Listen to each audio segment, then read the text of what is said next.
Merci de m'avoir invité. Puis alors, je dois quand même signaler que la conférence a été reportée, puis reportée, puis enfin, vous connaissez les conséquences de la crise sanitaire.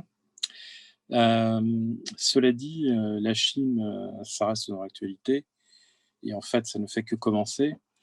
C'est une conférence que j'avais déjà préparée, que j'ai modifiée pour vous. C'est une conférence que j'ai présentée plusieurs fois à Super Héros. Et qui va vous présenter l'exploration de la Lune par la Chine. Donc, excuse-moi, Jean-Pierre, est-ce que on peut passer à la troisième diapositive, s'il te plaît? Voilà, parce que je vais essayer d'aller quand même un petit peu vite. Il est, oui, ce que j'aimerais en fait, c'est faire une présentation relativement rapide afin que vous puissiez me poser un certain nombre de questions. Parce que je pense que vous avez plein d'interrogations sur ce programme et sur les ambitions lunaires chinoises. Donc voilà.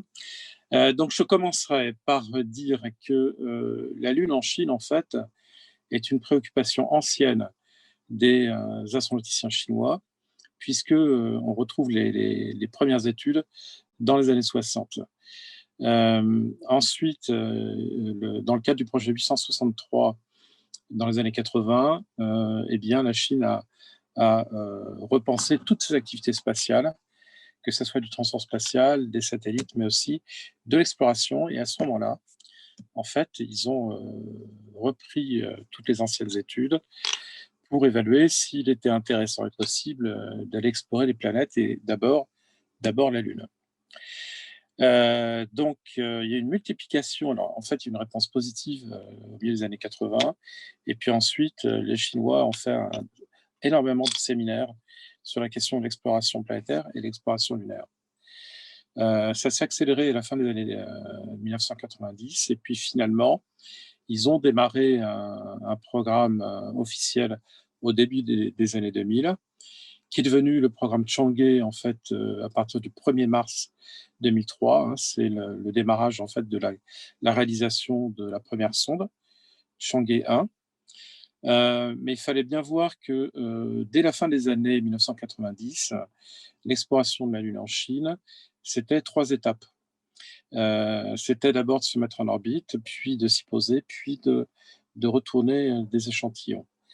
Un certain nombre de personnes, quand ils ont découvert Chang'e 1, ils pensaient que c'était en fait une opération de prestige, mais en réalité, moi, je disposais déjà de beaucoup de papiers qui montraient en fait ce programme en 3 étapes. Et à l'époque, il n'y avait que 3 sondes. Une sonde pour se mettre en orbite, une sonde pour atterrir et une sonde pour récupérer des échantillons. C'était il y a déjà 20 ans. On connaissait ça.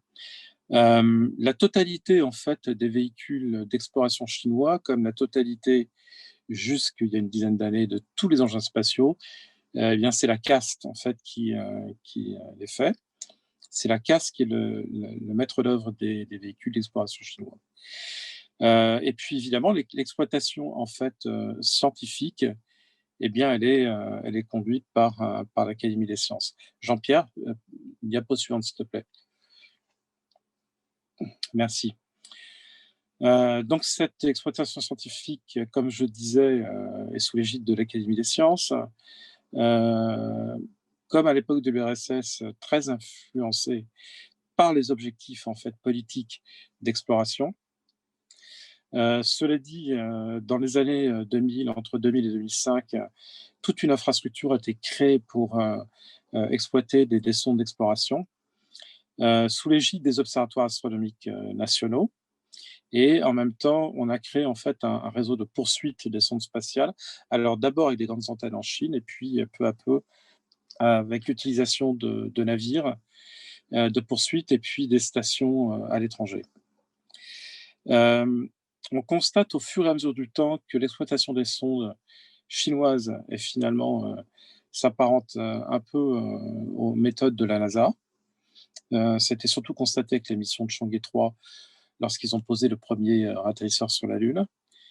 Et ce qu'on peut aussi signaler, c'est que ce n'est pas un programme complètement secret, parce qu'il y a énormément de publications scientifiques qui sont disponibles. Voilà. Diapo suivante. Alors, excusez-moi. Donc là, on voit en fait les premières antennes qui ont été spécialement réalisées pour suivre des objets dans l'espace lointain. Et ça, c'était la situation en 2010. Donc, diapo suivante. Donc là, j'ai rajouté en fait cette diapo la semaine dernière qui correspond en fait aux réseaux de poursuite dans l'espace lointain chinois, où on retrouve nos antennes en Chine avec des infrastructures qui ont été installées à l'extérieur de la Chine, en particulier au Pakistan. On en a aussi en Namibie, en Argentine, etc. Donc, vous voyez que le réseau, en fait, c'est bien étoffé. Et il y a aussi une coopération, en fait, qui se fait avec l'Agence spatiale européenne, avec des antennes de poursuite dans l'espace lointain qui sont utilisées par les Chinois. Il y en avait une aussi en Australie, mais l'Australie a averti récemment la Chine qu'elle couperait les vivres dans quelques temps. Et puis, les relations entre la Chine et l'Australie sont très, très compliquées en ce moment. Donc, ils vont perdre un relais en Australie. Mais voilà où, enfin, tous les moyens dont disposent les Chinois pour suivre des sondes, qu'elles soient lunaires ou planétaires. Diapo suivante. Donc, première mission, Chang'e 1. Alors, en réalité, le bus de cet explorateur a été conçu à partir d'un satellite de télécommunication, DFH. Ce qu'on peut signaler, c'est que c'était une mission à l'époque de 150 millions de dollars, qui a été donc lancée par le CZ-3A, qui était jusqu'à l'arrivée du CZ-5 le lanceur le plus puissant en Chine. Que cette sonde en fait disposait de 8 instruments scientifiques, et l'objectif en fait de la Chine avec Chang'e 1, c'était de disposer de données autochtones sur la Lune. Donc, c'est la reconnaissance globale de la Lune qui était visée, avec une cartographie à 120 mètres de résolution. On tentait d'évaluer la distribution des éléments à la surface. Plusieurs cartographies 3D ont été réalisées sur des zones particulières. Et donc là, la Chine, en réalité, plus que, et vous allez voir, moi, c'est ce que j'affirme, c'est-à-dire que plus que des objectifs scientifiques, ce que cherchent les Chinois, c'est maîtriser la manière d'aller sur la Lune et de préparer les étapes suivantes. Donc, en réalité, pour faire tout cela, on évite de demander aux autres les informations, on essaie de les obtenir par soi-même. Et donc là, le Chang'e 1, c'était une toute première mission, une toute première reconnaissance globale de la Lune. Quand même 494 jours d'exploitation, c'est pas mal, avec un crash contrôlé sur la Lune le 1er mars. Diapo suivante. Alors là, c'est une représentation d'artiste de Chang'e 1 qui a été réalisée par quelqu'un que vous connaissez certainement, qui est Mourad Cherfi. Et Mourad avait fait cette très belle vue de la première sonde lunaire chinoise. Diapo suivante. Alors là, on voit un exemple de cartographie 3D qui a été réalisée à la fois à titre expérimental et aussi vers des zones que les Chinois visaient pour l'atterrissage. Donc, vous voyez, dès Chang'e 1. Diapo suivante. Donc, Chang'e 2. Donc, Chang'e 2, c'était une surprise.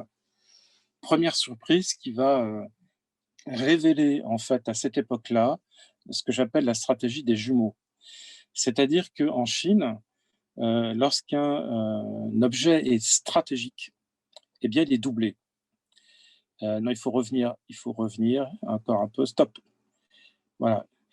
Et donc Chang'e 2, en fait, était la sonde… Excuse-moi, tu as dit la stratégie des…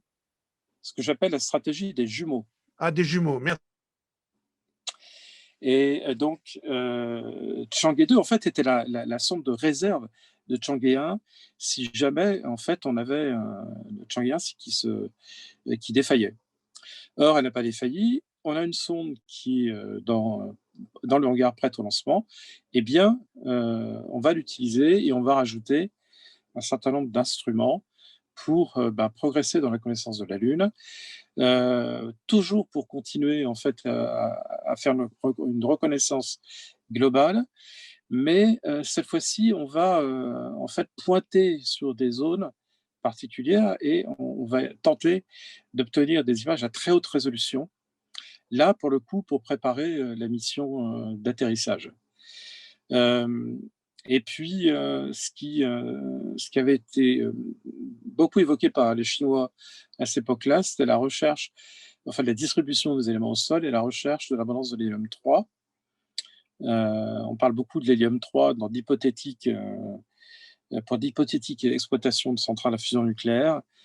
Et là, donc, il y avait probablement enfin, un effet de com pour retenir l'attention des autres sur cette mission. Chang'e 2, en fait, est une sonde assez extraordinaire, avec laquelle les Chinois, en fait, ont commencé à montrer ce qu'ils étaient capables de faire avec un même engin, et en limitant, en fait, en faisant des économies pour créer des engins dédiés. Pourquoi je dis ça? Parce que, en plus de la mission orbitale, eh bien, la Chine a utilisé Chang'e 2 pour apprendre à naviguer, en fait, vers les points de Lagrange. Et puis finalement, pour quitter le domaine lunaire et faire du vol interplanétaire avec un survol d'astéroïdes. Aujourd'hui, cette sonde fonctionne toujours. Ce qui montre que, après 11 ans, quand même, on a une démonstration de la longévité du matériel chinois qui est quand même assez impressionnante. Et Chang'e 2 préfigure ce que la Chine va faire avec d'autres véhicules d'exploration.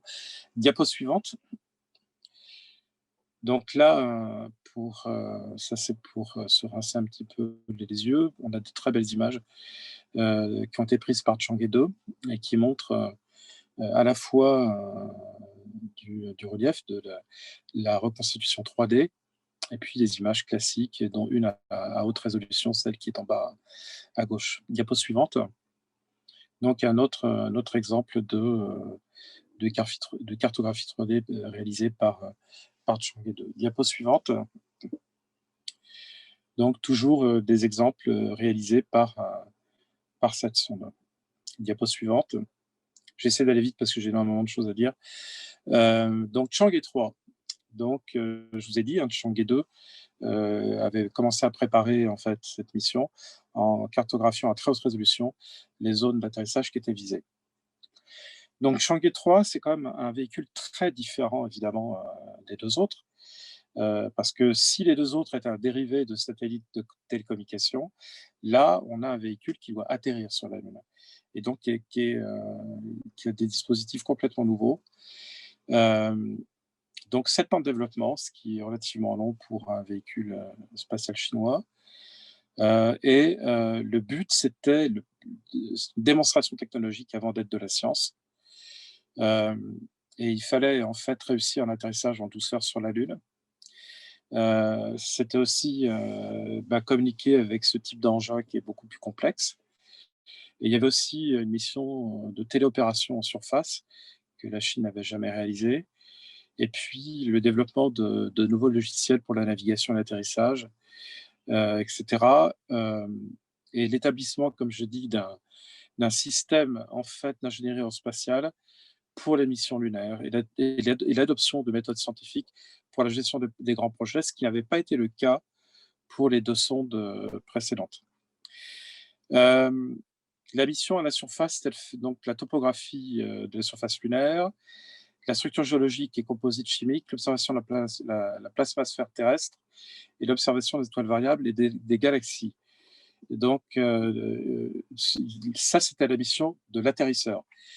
L'atterrisseur transporte aussi un petit rover, dont vous avez l'image en dessous de celle de l'atterrisseur.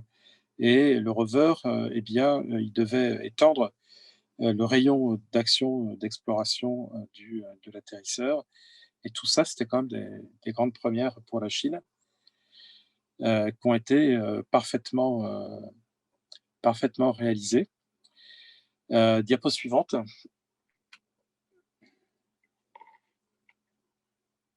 Alors, si on va plus à même, en fait, dans les détails, les aspects techniques de Chang'e 3, eh bien, c'est un atterrisseur qui pèse tout de même près de 4 tonnes au départ, et puis on dépose sur la Lune avec 2 tonnes. La propulsion est assurée par un moteur à poussée variable, comme sur le LEM d'Apollo, et puis 28 moteurs auxiliaires pour le contrôle d'attitude. Ensuite, l'atterrisseur est alimenté à la fois par des panneaux solaires et par un générateur RTG. Il dispose d'un système d'atterrissage automatique avec un altimètre laser et une caméra de suivi de terrain. Alors en fait, ce qui est assez impressionnant avec Chang'e 3, c'est que il y a un premier freinage, il arrive au-dessus de la zone, il fait un premier relevé pour détecter les très gros objets, puis il descend à nouveau et à 100 mètres sol, il s'arrête à nouveau pour voir si d'autres petits objets, d'autres obstacles en fait se présenteraient sur le site, et auquel cas, en fait, l'atterrisseur serait dévié. Et ça a très bien marché pour Chang'e 3, pour le 4 et pour le 5. Donc il y a un petit rover, le rover U2, 240 kg, avec 20 kg de charge utile, et qui pouvait, en théorie, parcourir 10 km. Et ce petit rover était alimenté par des panneaux solaires. Mais ce qui s'est passé, c'est qu'il y a eu probablement une petite collision avec une roche lunaire, et qui a provoqué un court-circuit, et le rover a été immobilisé. Il a fonctionné pendant plus de 2 ans, mais il n'a roulé que durant 2 ou 3 jours lunaires, pas plus. Diapo suivante. Alors, ce que je voulais vous montrer, c'est des dispositifs très impressionnants qui ont été mis en place par les Chinois pour leur programme lunaire, et en particulier pour leur sonde d'atterrissage. Et alors, ce qui est très curieux, c'est qu'on retrouve à l'identique le portique qui avait été créé pour le LEM d'Apollo, et un portique qui peut aussi bien être utilisé par les atterrisseurs de Chang'e que pour des atterrisseurs de masse supérieure et de plus gros volume. Diapo suivante.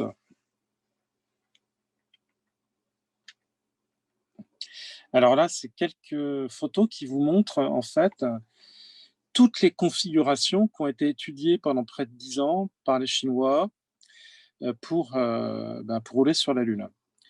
Donc la CAST, évidemment, était très impliquée. Les 2 photos de droite sont des démonstrateurs de la CAST, mais beaucoup d'universités ont testé leur propre système. En particulier, il y avait l'université de Harbin qui a été très active dans ce domaine, et qui est toujours très active dans le planétaire. Diapo suivante. Donc là, on voit la région qui avait été atteinte par Chang'e 3. Et puis, je vous ai mis ces photos qui nous rappellent quand même énormément l'imagerie Apollo. On va retrouver en fait avec Chang'e ce qu'on avait perdu depuis plus de 40 ans, cet environnement lunaire que finalement on avait bien connu à l'époque, et que les Chinois maintenant nous ramènent. Et voilà, donc les photos de droite sont les photos qui ont été prises par l'atterrisseur Chang'e 3. Diapo suivante. Donc voici l'atterrisseur, et puis donc photographie, un panorama de partie de la mer des pluies. Donc là, on est vraiment dans un retour en ce qui concerne l'imagerie à l'époque d'Apollo. Pour ceux qui douteraient encore que les Américains sont allés sur la Lune, au moins avec ce genre d'image, il est quand même difficile de douter de tout cela. Donc, Chang'e 3, en fait, diapo suivante. Voilà, alors là, on voit le rover et puis les champs de pierre qui ont été approchés par le rover. Et voilà, mais le U2A, en fait, a parcouru quelques dizaines de mètres et s'est arrêté. Cela dit, pour la Chine, c'était un succès complet parce que d'un point de vue démonstration technologique, eh bien, ils avaient réussi à se poser sur la Lune, à déposer sur le sol lunaire un rover et puis à le faire fonctionner même sur quelques dizaines de mètres. Ça fonctionnait. Et puis surtout, en fait, ces deux matériels ont une longévité très grande. Chang'e 3 fonctionnait encore l'année dernière, tandis que, je vous répète, le U2 1, lui, s'est arrêté après un peu plus de 2 ans de fonctionnement. Diapo suivante. Donc, je vous parlais de démonstration technologique avec Chang'e 3. Alors là, la mission de Chang'e 5T1, l'une des autres surprises non prévues du programme, eh bien, est complètement technologique et avait 2 volets. Le fait de tester une capsule de retour d'échantillon après un vol en fait, direct vers la Lune. Et puis, le deuxième objectif consistait à utiliser en fait le bus de Chang'e 5 pour faire des manœuvres un peu complexes en fait en orbite lunaire et puis simuler des descentes vers le sol. C'était vraiment en fait un démonstrateur qui devait préparer la mission de retour d'échantillon. Et bien, succès complet et récupération de la capsule dans le désert de Gobi, enfin en Mongolie intérieure, après une croisière d'un peu plus de 6 jours. Vous remarquez aussi, en fait, ce qui a surpris beaucoup de gens, c'est la forme de la capsule. Parce que très longtemps, l'imagerie, en fait, concernant Chang'e 5 montrait quelque chose de conique, un peu du type Apollo. Or là, vous avez, en fait, en homothétie, un modèle réduit de la capsule de Shenzhou, bref, un modèle réduit de Soyouz. Et on se souvient que les soviétiques, dans les années fin 60, début 70, eh bien, avaient envoyé vers la Lune des Soyouz sans module orbital, qu'on appelait les ondes, pour évaluer la possibilité de faire des vols habités de contournement lunaire. Donc, ils n'ont pas fait, puisque les conditions au retour étaient quasi catastrophiques, avec quelques 18G en fait, avant l'atterrissage, ce qui aurait sérieusement, comment dire, perturbé les cosmonautes. Est-ce que la Chine, on peut encore se demander pourquoi la Chine, en fait, a utilisé ce type de capsule qui est un peu plus complexe à gérer qu'une capsule conique.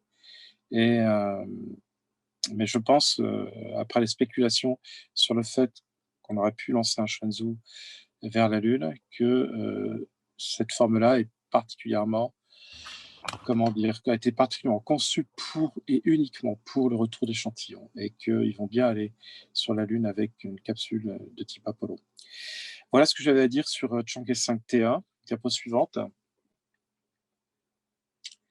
Donc, quelques vues en fait de la sonde. Alors, on retrouve le bus DFH de Chang'e 1 et de Chang'e 2 avec la petite capsule de retour d'échantillon. Donc, c'est une démonstration technologique et une démonstration pour la navigation aussi, pour le retour avec un rebond dans l'atmosphère pour limiter en fait l'accélération et l'échauffement lors de la phase définitive de la rentrée. Diapo suivante. Donc, les premières images prises par la Chine de la Terre à longue distance et puis de la Lune, donc clichés assez émouvants, et qui ont été pris par Chang'e 5T1. Diapo suivante. Alors, Chang'e 5T1 préparait la mission de retour d'échantillons, et on pensait que après Chang'e 5T1, il y aurait eu directement Chang'e 5, cette fameuse mission qui a été réalisée l'année dernière. En réalité, comme je vous ai dit tout à l'heure, il fallait imaginer que comme Chang'e 3 s'était très bien passé, et bien que la sonde de réserve existait, d'une part, et qu'elle serait utilisée. C'est exactement ce que les Chinois ont fait. Et cette sonde, c'était Chang'e 4. Et ce Chang'e 4 eh bien, est un atterrisseur qui visait cette fois-ci la face cachée de la Lune. Problème, c'est que les Chinois voulaient évidemment, il fallait qu'ils disposent d'un relais permanent pour faire fonctionner l'atterrisseur sur la face cachée. Et pour cela, en fait, il fallait mettre un satellite de télécommunication sur une orbite de halo autour du point de Lagrange de Terre-Lune L2. Et c'est ce qu'ils ont réalisé en fait en 2018, donc quelques mois avant l'arrivée de Chang'e 4. Et ce satellite fonctionne toujours et va servir pour d'autres missions. Alors, en même temps, ils ont placé en fait sur ce satellite relais 2 microsatellites. Il y en avait un des deux d'ailleurs qui portait des caméras qui avaient été réalisées par l'Arabie Saoudite. Et puis il y avait aussi d'autres charges utiles étrangères, en particulier un équipement de radioastronomie fabriqué aux Pays-Bas. Diapo suivante. Donc, vous avez à gauche une photographie de la Terre et de la Lune prise par l'un des microsatellites. Et puis, vous voyez sur l'image de droite le positionnement en fait, de Kuekao par rapport à la Lune et à la Terre. Diapo suivante. Donc, le fameux Chang'e 4. Donc, on a en fait la copie, hein, c'est vraiment, c'était la sonde de réserve de Chang'e 3. C'est exactement le même module d'atterrissage, qui a en fait aussi un petit rover, Yutu-2, un rover qui est différent en fait du précédent, car celui-là ne portait pas de bras robots. Yutu-1 devait récupérer éventuellement des petits échantillons de roches, alors que celui-là n'est doté de rien du tout, à part quelques instruments et des caméras pour sa navigation. Chang'e 4 a atterri sur la face cachée de la Lune dans le cratère von Karman le 3 janvier 2019. C'est une première mondiale. C'est la première fois en fait que la Chine réalisait ce genre d'exploit. Donc, vous pensez bien qu'en Chine, c'était très très célébré. Et comment dire, par rapport en fait aux missions précédentes, sur le plan de la communication et de la propagande a été importante, mais les détails sur ce qui se passait à la surface de la Lune sont restés peu décrits. Et je ne sais pas, dans le domaine en fait des publications scientifiques, ce que ça donne aujourd'hui. En fait, on trouve des bilans globaux sur l'exploitation de Chang'e, mais pas forcément sur cette sonde. Pourtant, tout montre que cela fonctionne très bien. Yutu-2 eh bien, roule toujours sur la Lune, a parcouru plus de 600 mètres, et on a encore la démonstration que le matériel chinois pour l'exploration planétaire eh bien, est résilient, résistant, et c'est de bon augure pour la suite de l'exploration planétaire réalisée par ce pays. Diapo suivante. Donc, quelques très très belles images de l'atterrisseur de Chang'e 4 sur la face cachée de la Lune. Et puis, aussi celle où on voit U2. Voilà. Diapo suivante. Donc, photographie prise par le rover de l'atterrisseur, et puis, eh bien, pendant sa navigation d'exploration.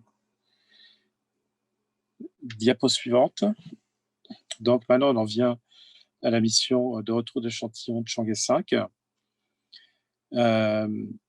qui était à l'origine un lancement prévu en 2018, mais qui a été réalisé avec du retard parce que, contrairement à toutes les autres missions qui utilisaient le CZ-3B ou CZ-3A, eh bien là, il fallait utiliser un tout nouveau lanceur, un petit peu plus puissant qu'Ariane 5, qui est le CZ-5. Le CZ-5 a très bien volé lors de son vol inaugural, et puis tout s'est très mal passé au second tir. Donc, il a fallu reconcevoir en particulier le moteur principal de l'étage cryogénique, et ça a pris beaucoup de temps. Et donc, du coup, ça a retardé un certain nombre de missions, dont Chang'e 5. Alors, avec Chang'e 5, on a vraiment un scénario Apollo entièrement automatique, mais d'une complexité qui s'en approchait furieusement. Donc, vous avez en fait la configuration de la sonde sur, comment dire, sur l'image à côté en fait de la photographie qui montre la sonde en cours d'intégration dans un hall de la CAST. Vous avez aussi le système de récupération d'échantillons. Et puis, vous retrouvez en fait la même capsule que celle qui avait été testée pour Chang'e 5, enfin par Chang'e 5T1, pour récupérer en fait des échantillons du sol lunaire. Diapo suivante. Alors là, vous avez encore bon, tout le dispositif qui apparaît bien, hein, le train lunaire à gauche, qui est composé d'un orbiteur et puis du lander et de l'étage de remontée, et selon en fait un scénario qui est vraiment proche de celui des missions lunaires américaines. Puis finalement, vous récupérez la capsule dans le désert de Gobi. Voilà, diapo suivante. Donc là, la séquence en fait de la mission est représentée. En particulier, on voit aussi l'encapsulation des échantillons dans le container qui doit être mis dans la capsule de retour. Mais il y avait en fait deux systèmes de récupération, un système de forage qui n'a pas pu descendre à 2 mètres de profondeur, qui était bloqué à environ 1 mètre. Et puis, il y avait un autre système, en fait, avec un bras de télémanipulateur doté de 2 sortes de cuillères qui, lui, a très bien fonctionné. En fait, la Chine avait doublé le système de récupération d'échantillons. On visait, en fait, une redondance pour cette activité sur la Lune.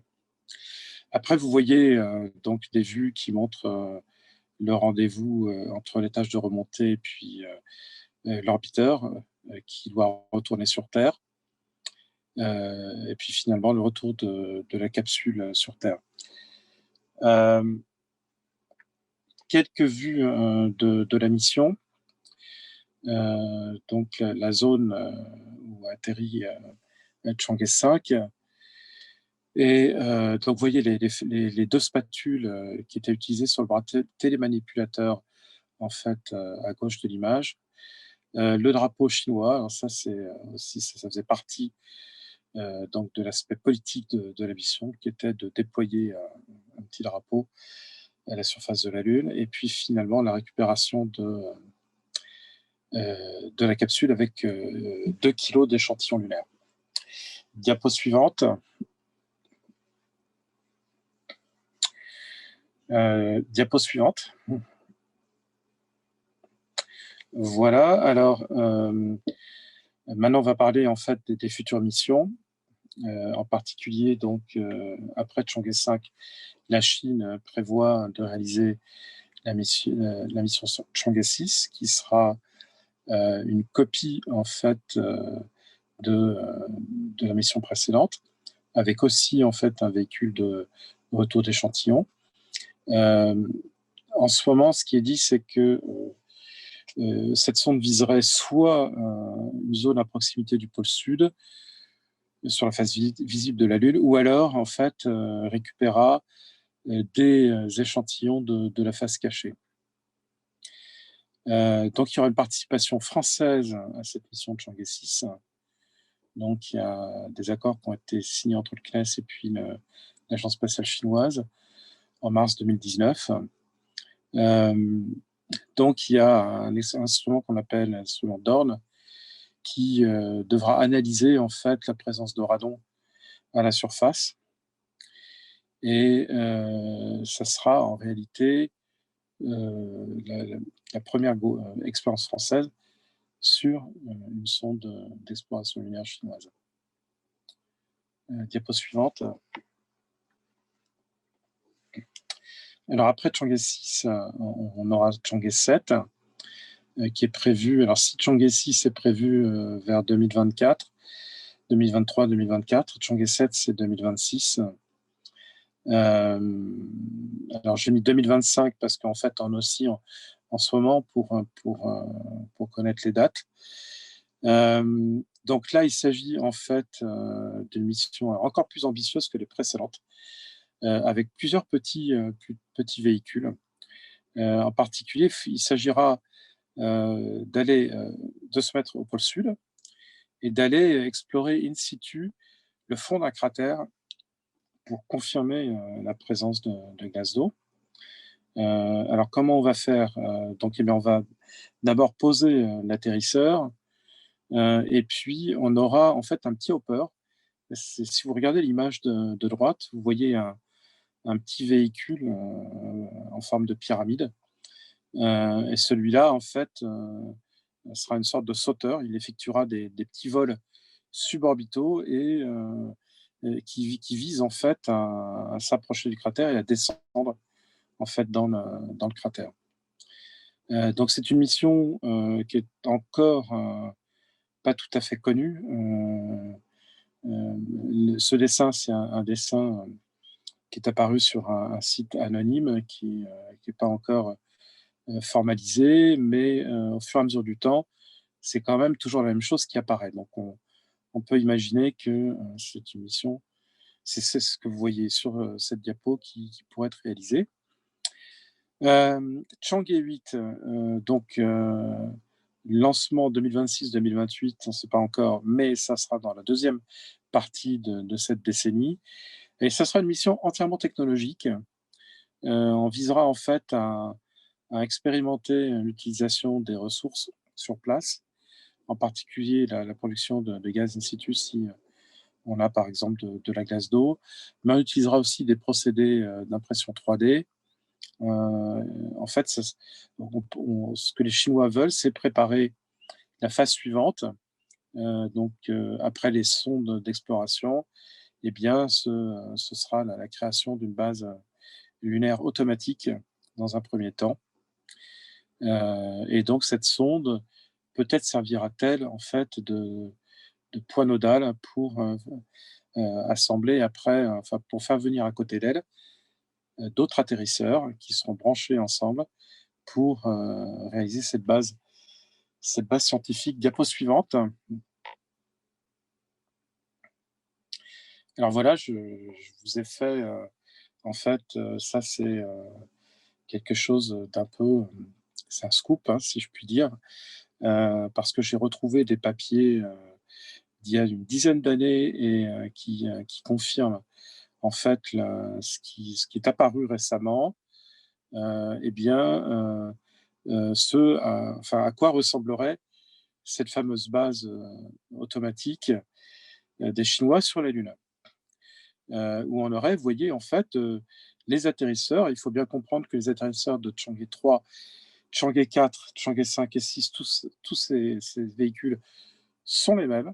Donc la Chine maintenant fabrique en série en fait des atterrisseurs lunaires, et donc elle en mettrait un certain nombre autour d'un point nodal, et qui ben, fournirait de l'énergie, qui transporterait un télescope et d'autres types de fonctions. Et ce que je vous ai mis là, c'est ce qui est décrit dans quelques papiers aujourd'hui.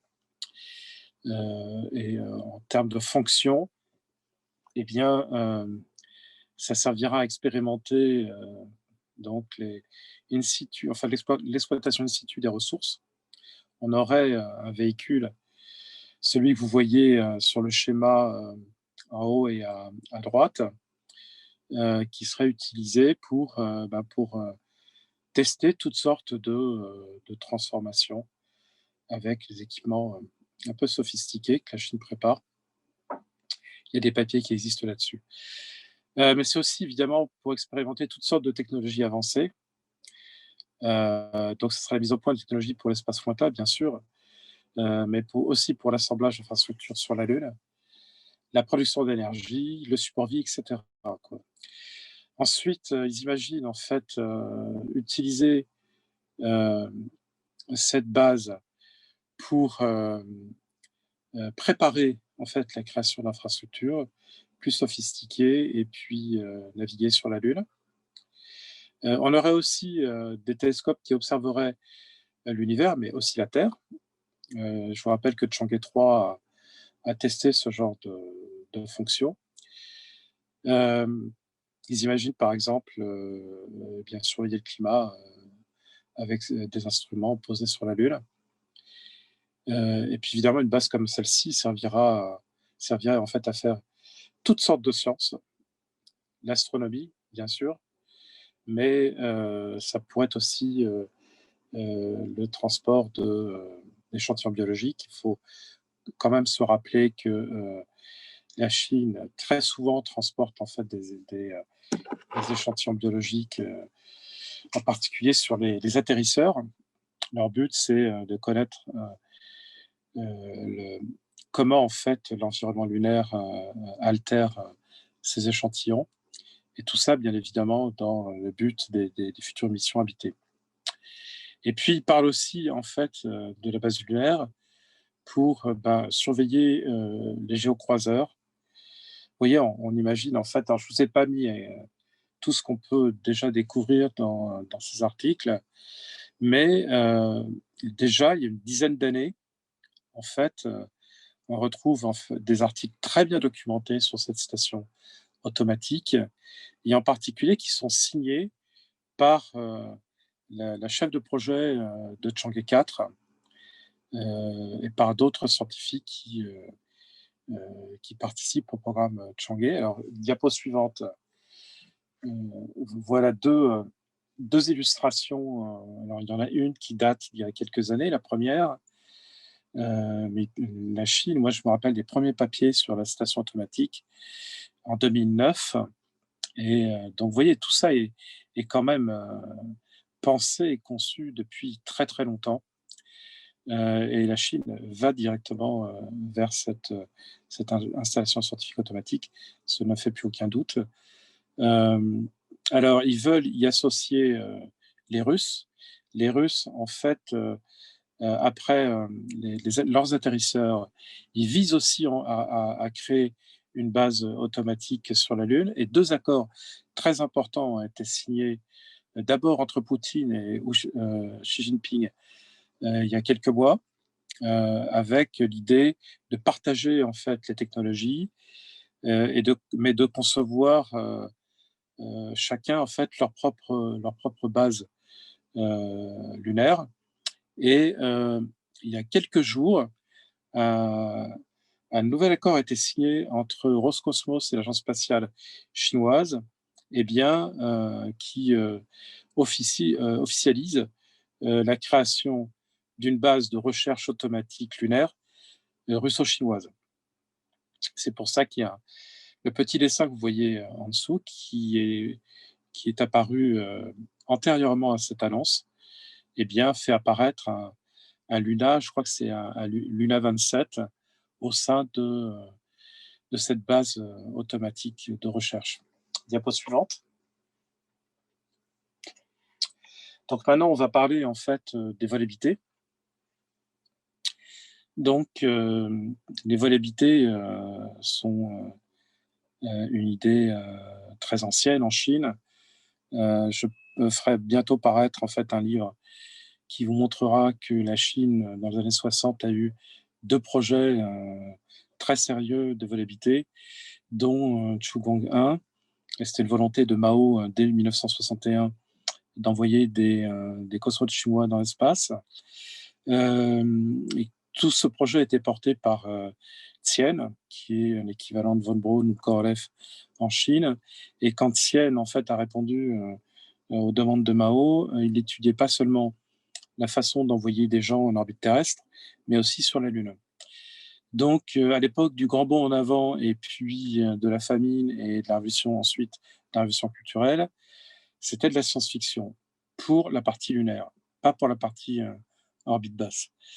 En revanche, j'ai rencontré, il y a plus d'une vingtaine d'années, en Asie, en fait, celui qui a dirigé le programme spatial chinois jusqu'à la fin des années 70. Je ne savais pas qui c'était. Et cette personne-là, en fait, m'a expliqué au milieu des années 90 que il y avait en fait deux clans qui s'affrontaient entre guillemets pour ceux des vols habités qui voulaient aller tout doucement vers la station et ceux qui visaient directement la Lune. Donc vous voyez que quand on parle de l'exploration automatique de la Lune, ils avaient déjà en tête un certain nombre de scénarios 10 ans avant que le programme commence. Et cet intérêt pour le vol habité lunaire, en fait, il s'exprime dès le premier vol de Shenzhou en 99. Dans la communication qui est faite par la Chine, il y a en fait une confusion entre les objectifs scientifiques d'un programme automatique et celle qui montre une volonté d'envoyer un jour des Chinois sur la Lune. Et puis, on trouve un certain nombre de littérature sur le sujet. Et on voit même dans un diorama lunaire exposé à Hanovre en 2000, cet intérêt qui se manifeste de manière très très officielle, quoi. Donc c'est troublant. C'est troublant parce que tout ça arrive au moment où les Chinois en fait maîtrisent à peine et pas encore même le vol habité, et pourtant ils font état de leur intérêt pour la Lune. Alors, je vous ai résumé quand même après très vite ce qui se passe parce qu'on pourrait en parler longtemps, mais aujourd'hui en fait on a deux scénarios en fait qui. Alors, attendez, je veux simplement vérifier que je vous ai donné la bonne version. Ok, c'est bon. Pour bien caler le discours, parce que c'est la partie la plus intéressante et puis celle qui va nous animer pendant ces années 2020, puisque les Chinois vont aller retourner sur la Lune bien avant la fin de la décennie, selon moi. Donc, alors aujourd'hui, il y a deux scénarios. On a un scénario de type Apollo pour embarquer 3-4 taïkonautes avec des vaisseaux lourds. Donc, c'est vraiment le même type d'engin et un lanceur, je vais en parler après, de capacité Saturn V. Sinon, il y a un deuxième scénario qui est apparu en 2018 et avec des matériels plus légers et qui permettrait en fait d'arriver sur la Lune très très vite. Enfin, très très vite, je m'entends, dans cette décennie. Tous les matériels lunaires du programme habité lunaire sont en développement. Le lanceur super lourd CZ9, le véhicule de nouvelle génération qui a été testé l'année dernière, le module lunaire, les véhicules lunaires roulants, etc. Évidemment, les Chinois en font absolument pas, de publicité, mais si vous regardez la littérature et vous prenez en fait tous les éléments à droite et à gauche, vous arrivez en fait à former quelque chose de très, très impressionnant. Donc, le but, ça serait de faire des séjours courts au départ et puis d'1 à 2 semaines pour la création de base lunaire vers la fin des années 2030. Les ambitions chinoises sont probablement, même très sûrement, scrutées par les États-Unis depuis le départ.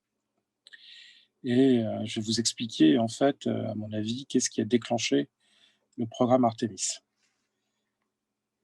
Donc, scénario numéro 1. Le scénario numéro 1, celui que j'appelle le scénario de type Apollo, ou presque, a été aperçu pour la première fois à Pékin en 2013. Donc, on réaliserait finalement le même scénario que pour Chang'e 5, mais avec des véhicules conçus pour le vol habité. On voit pas l'image, hein? Est-ce que je passe à la prochaine diapo? Ah oui, oui, oui, oui, j'avais pas vu, autant pour moi. Ben, si tu le dis pas, moi je le fais pas, hein. Oui, oui, oui, exactement. Autant, écoute, voilà, alors tu passes. Ah, je suis désolé, je vous ai pas montré. Ok, tu passes aussi. La prochaine. Voilà, là c'est bon. Excusez-moi. Donc, je répète, le scénario numéro 1, c'est celui qui utiliserait en fait du matériel lourd, et on est dans un scénario de type Apollo pour déposer sur la Lune 3 à 4 taïkonautes. OK? Donc, la vue que vous avez en fait, à droite, en haut, c'est la révélation en fait, du scénario à Pékin en 2013. Et on reconnaît déjà, en fait, si vous regardez la partie droite de l'image, vous avez 3 véhicules. Vous avez le module lunaire, vous avez en fait un remorqueur à droite, complètement à droite, en dessous, et puis à côté, vous avez déjà la silhouette, en fait, du VNG. Donc ça, c'est la première fois que la Chine, en fait, nous explique qu'elle a l'intention d'aller sur la Lune et qu'elle montre, en fait, comment dire, un scénario. Donc c'est un moment très important. Et je vous ai mis, en fait, à côté, en dessous, l'évolution de la configuration de ce module. Ce qui apparaît en 2013 en PowerPoint, ce qui apparaît ensuite dans un dessin plus détaillé en 2015, et puis finalement dans une vidéo en 2019.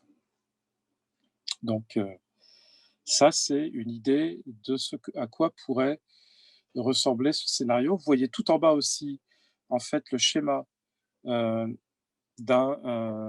train lunaire qui a été diffusé il y a presque une dizaine d'années maintenant, et qui imaginait une sorte de Shenzhou anabolisé, ce que vous voyez un petit peu à droite, relié à un module lunaire.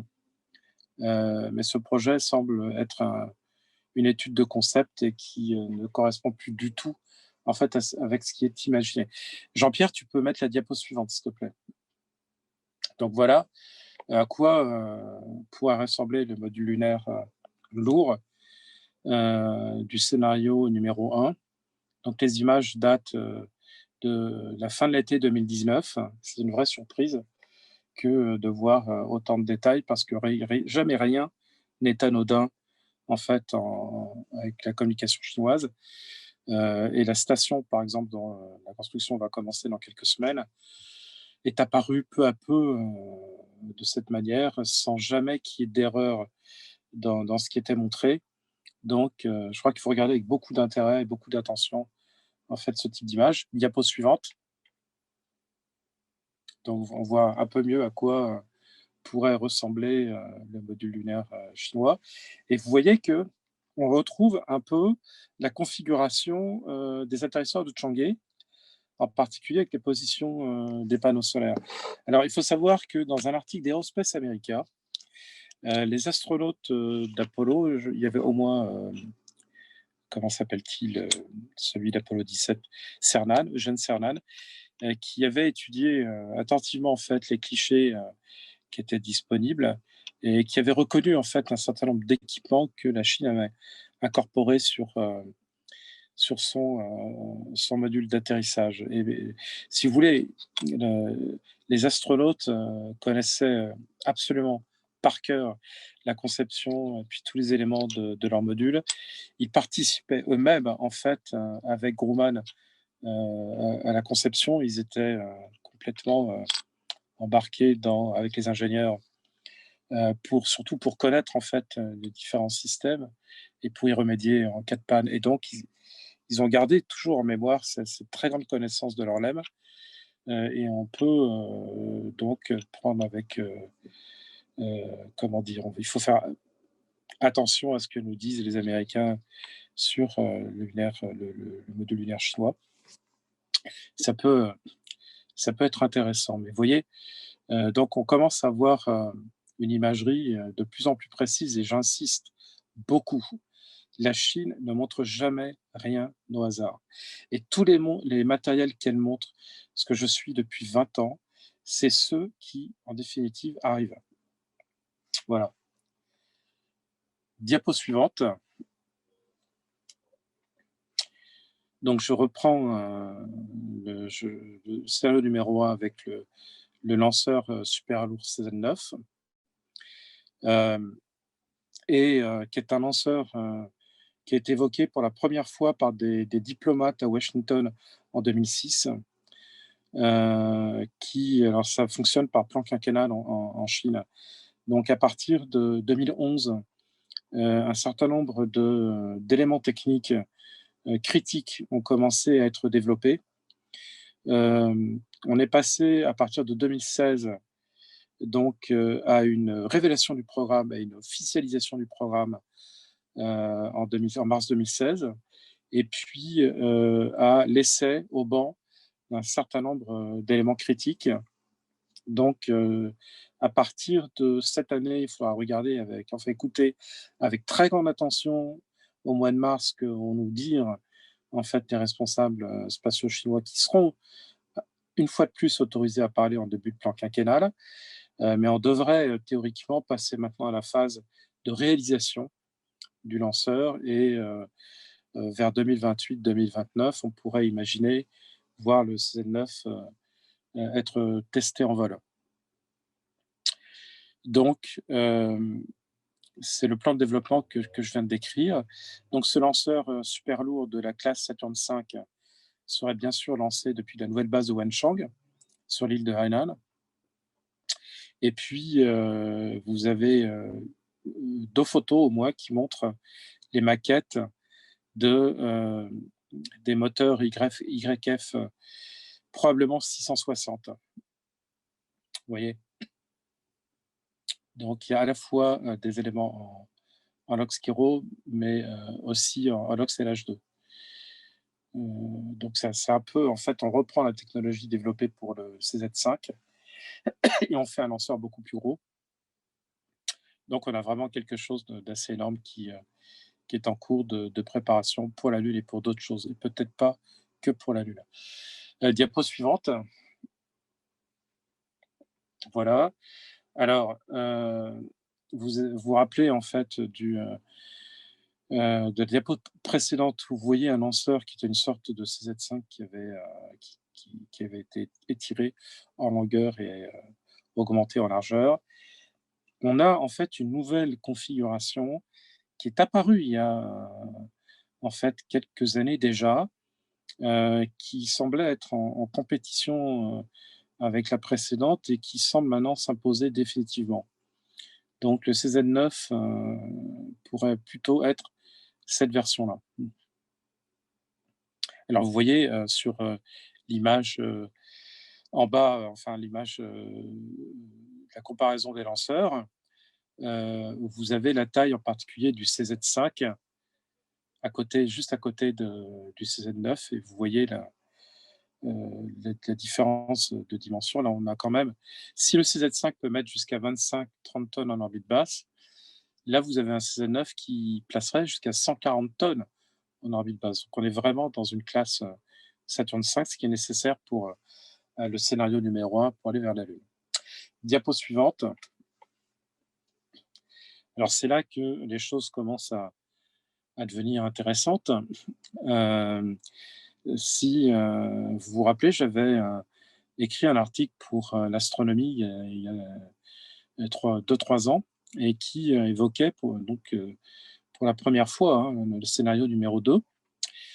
Alors, c'est quoi ce scénario numéro 2? Eh bien, en fait, le premier astronaute chinois, Yang Liwei, à Moscou, a révélé l'étude d'un petit module lunaire, celui que vous avez sur la droite. Vous voyez, avec les deux bulles. Donc, ça serait en fait un module lunaire qui pourrait être lancé euh, par un dérivé du CZ5. À l'époque, c'est ce qu'on nous disait. On ne savait pas trop à quoi il pouvait ressembler, mais on parlait déjà en fait d'un CZ5 amélioré. Alors, on utilisait toujours un vaisseau de nouvelle génération pour se rendre vers la Lune, celui du premier scénario, mais on évoquait aussi pour la première fois de mettre une station lunaire en fait dérivée d'un Tiangong, hein, parce que quand on regarde de près, c'est simplement un Tiangong sur lequel on a placé, si vous regardez l'image en haut, vous voyez en fait un 16 amarrage avec le vaisseau de nouvelle génération et un 16 amarrage pour le module lunaire. Donc, le tunnel qui passe dans le module de service de Tiangong donc, empêche d'y mettre tous les équipements de service et des réservoirs, et ces équipements et ces réservoirs sont mis à l'extérieur. Donc, ce que je veux dire, c'est que le Tiangong en question, en fait, les Chinois l'ont déjà, hein, puisqu'ils ont même dérivé un cargo qui est le Tianzhou. Donc, pour eux, ça ne leur pose pas vraiment de problème. Le VNG, en fait, a été testé l'année dernière. Il devrait repartir avant la fin de l'année, probablement pour la Lune, en mode automatique. Et par contre, ce qu'on n'a pas vu, c'est le petit module. Mais ce petit module, en fait, est à peine plus gros que ceux des atterrisseurs de Chang'e et suffirait pour des séjours très courts, en fait, sur la Lune. C'est un véhicule qui n'est même pas pressurisé, c'est-à-dire qu'en fait, les scaphandres sont déjà dans les bulles et les astronautes rentrent par l'arrière du scaphandre, comme pour les scaphandres russes. Le tout est fermé, probablement par le troisième membre d'équipage. Il y a un déverrouillage qui est possible en fait après l'atterrissage. Ils plantent le drapeau chinois, ils récupèrent quelques cailloux et ils remontent immédiatement sur l'orbite, récupérés par le module de propulsion que vous voyez au milieu entre le train lunaire et le module lunaire. Donc, ça, c'est un scénario qui pourrait être réalisé plus rapidement et qui serait en fait des véhicules beaucoup moins lourds. Voilà ce que je voulais vous dire pour ce scénario qui... alors, je vais d'abord vous parler du lanceur possible pour ce scénario avant de vous expliquer ce qui a pu se passer pour Artemis. Diapo suivante, Jean-Pierre. Diapo suivante. Merci. Alors, je vous disais tout à l'heure, on cherchait un lanceur. Donc, on nous disait que c'était une version évoluée du CZ5. Or, depuis en fait quelques mois, même en réalité non, depuis le salon de Zhuhai en 2018, on avait vu quelque chose apparaître, mais sans nom. En général, tous les lanceurs qui sont exposés portent des dénominations qui sont Changzheng quelque chose. Là, celui-là est exposé à côté du CZ5 et à côté du CZ9, mais sans qu'on sache quoi que ce soit. Mais il y avait deux choses curieuses. Quand on présente un lanceur dans une exposition en Chine, ça veut dire que le lanceur est en développement. Il n'y a jamais de lanceurs en projet qui sont exposés par la CALT. Deuxième particularité, ce très gros lanceur, en fait, avait une tour de sauvetage.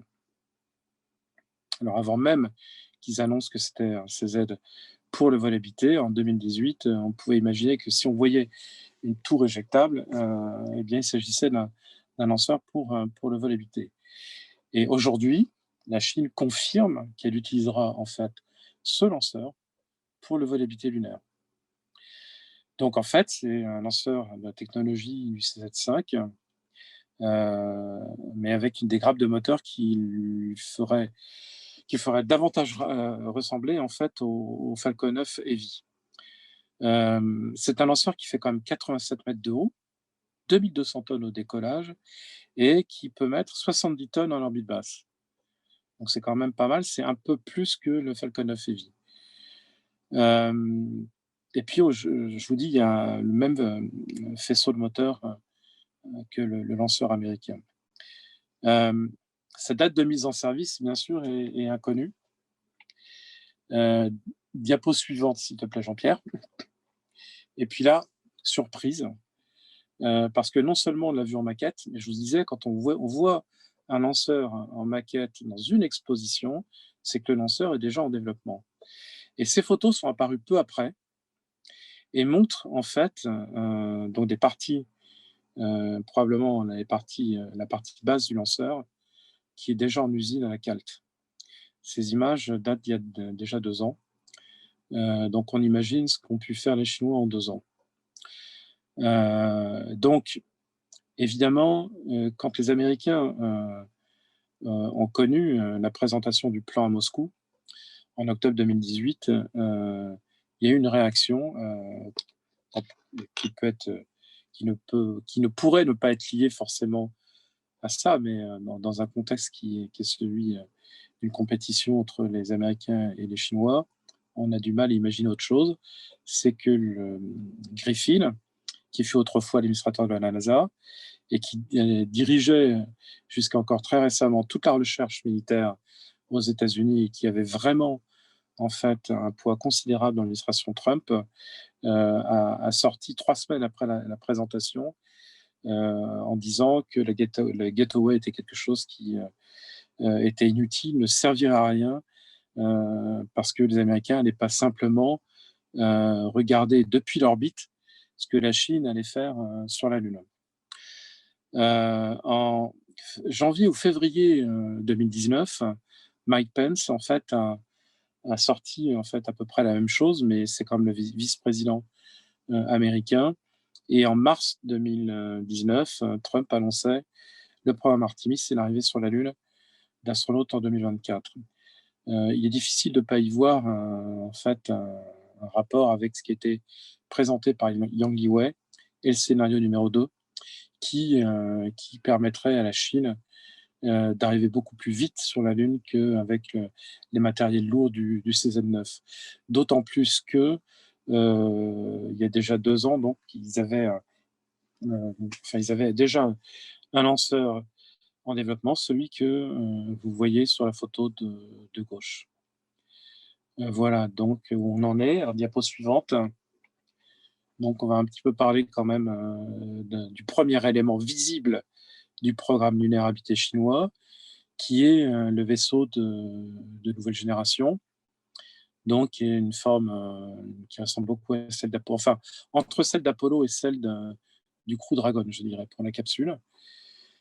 C'est un véhicule qui peut faire un vol solo de 21 jours, ou il peut être en fait amarré 2 ans à un autre véhicule. C'est une station, un vaisseau interplanétaire, etc.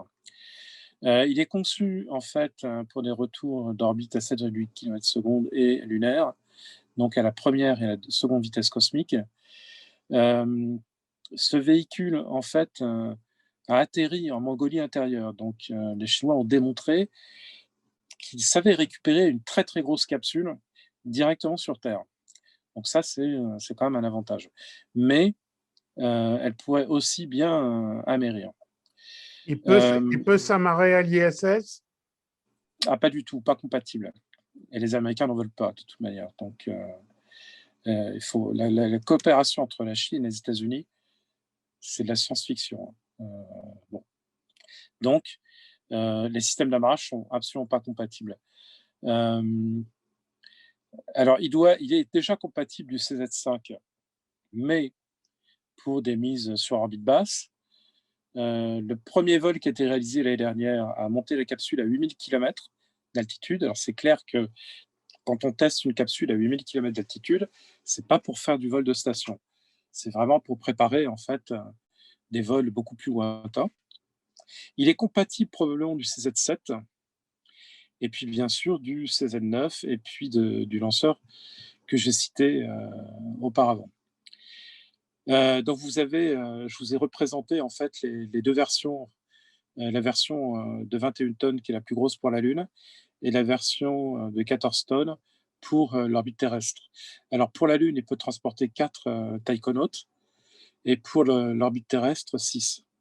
Et vous avez en dessous donc l'aménagement du volume intérieur de la capsule. Vous voyez en haut, en fait, des équipements de vie sur la gauche de l'écran, et puis les toilettes sur la droite de l'écran. Voilà ce qu'on sait de cette capsule. Je vais vous montrer d'autres images. Diapo suivante. Donc là, vous voyez le vaisseau à droite en cours d'intégration. Et puis, vous avez des images de l'intérieur en fait, de la cabine. Et à l'emplacement des sièges, on y a mis d'autres charges utiles. En fait, on a mis des paquets qui contenaient des souvenirs commémoratifs aussi bien que des équipements d'essai, etc., quoi. Vous avez le décollage de cette capsule en mai dernier, et puis le retour en Mongolie intérieure de la capsule sur Terre. Voilà. Diapo suivante. Donc là, d'autres images concernant le programme lunaire habité. Vous avez donc les fameuses maquettes du moteur YF 660 qui propulserait le premier étage à peut-être 500 tonnes de poussée, ce qui est quand même pas mal. Vous avez en fait l'élément de structure. Alors en fait, il faut savoir qu'il y a eu plusieurs sociétés aérospatiales chinoises qui ont fait des éléments de structure de très très grand diamètre comme celui-ci. Ensuite, on voit des éléments, des prototypes mécaniques des pieds du milieu lunaire. Il ne s'agit pas en fait d'un pied de Chang'e 3 ou 4, mais bien d'un véhicule plus gros. Et vous avez le module structural en dessous d'un module habité. Vous remarquez en arrière-plan la fameuse structure qu'on a déjà vue, qui était utilisée pour les essais d'alunissage des atterrisseurs de Chang'e. Vous avez à droite des vues d'une automobile lunaire chinoise. Voilà. Diapo suivante. Donc, depuis maintenant 2 ans, il y a des images récurrentes sur en fait un autre véhicule qui est une sorte de roulotte lunaire, hein, donc qui à la fois une base de vie pour les cosmonautes et un véhicule d'exploration. Là, on revient sur le programme d'application Apollo des années 70-75, parce que les Américains avaient prévu de faire venir sur la Lune après le LEM, en fait, ce type de véhicule pour entre 75 et 80 étendre jusqu'à 150-200 km le rayon d'action de l'exploration. Et on retrouve le même type de véhicule étudié actuellement par la Chine. Voilà, diapo suivante. Donc une autre image faite par notre ami Mourad Cherfi et qui montre un projet, un concept de train lunaire habité. Diapo suivante. Donc, à quoi pourrait ressembler en fait la base lunaire habitée chinoise? Eh bien, on a quand même plusieurs éléments maintenant qui sont connus.